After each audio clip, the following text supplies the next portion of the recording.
The mission of the Aphasia Center of California is to enhance communication skills and improve psychosocial functioning for all people affected by aphasia. So we work not only with the stroke survivors or other brain injury survivors, but also their family members, friends, colleagues. It is a place to come where they feel safe and that they can practice communicating, which gives them an idea of what it's like to communicate in the real world, so to speak. The idea of the center really started in 1994 when we were funded to do a research study to look at the efficacy of group communication treatment with people with chronic aphasia.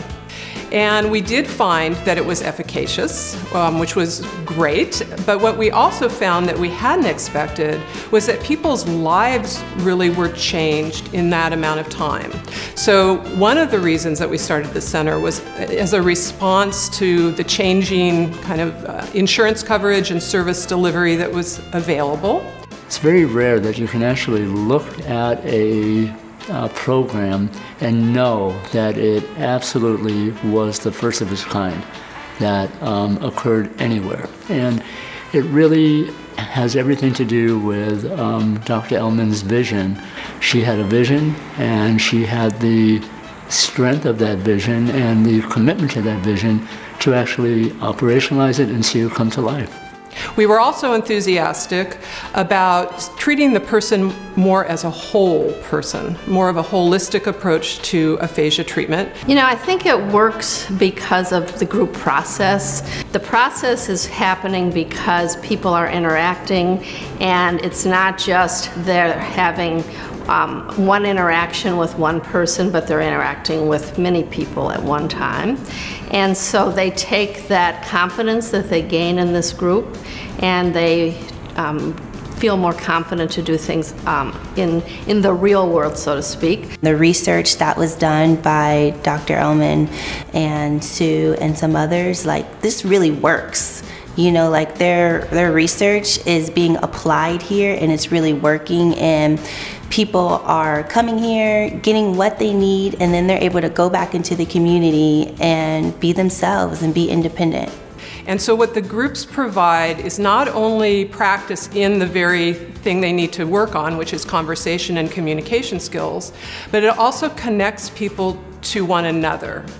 So the programs that she's come up with, her reading groups, her social groups, the trips that they take, really enhance that experience for the person with aphasia and really reintegrates them into a real social network that would otherwise be lost to them.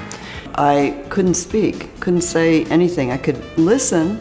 I maybe had 5 words that I could say. I couldn't read, couldn't write. And since I've been coming to the center, gradually I've learned how to do all those skills. And I keep learning.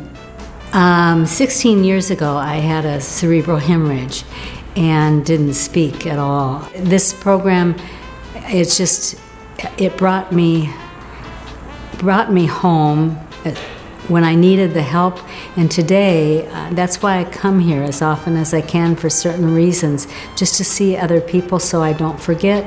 And you know, when I talk to people, they know I speak pretty well, but they know I can talk to them about having had a stroke, and it makes a big difference when people hear me, because it's like, oh, maybe this can happen for me too.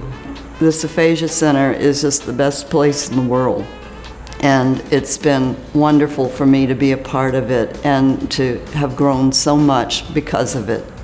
At the Aphasia Center of California, we're doing a lot of direct treatment with people with aphasia, and we enjoy that. But I think our reach is longer, wider than that, in that because of the publications and the presentations that we have done over the last 15 or more years, we've had an impact on people's lives outside of the Bay Area, and I think we're most proud of that. Now, I believe there are about 15 aphasia centers that are nonprofit organizations in the United States.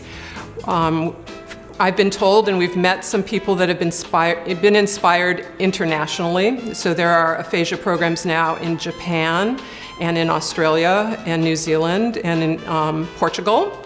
And we right now have a visitor from Taiwan who's sitting in on our groups, and she'll be going back and starting an aphasia group for people with aphasia in Taiwan.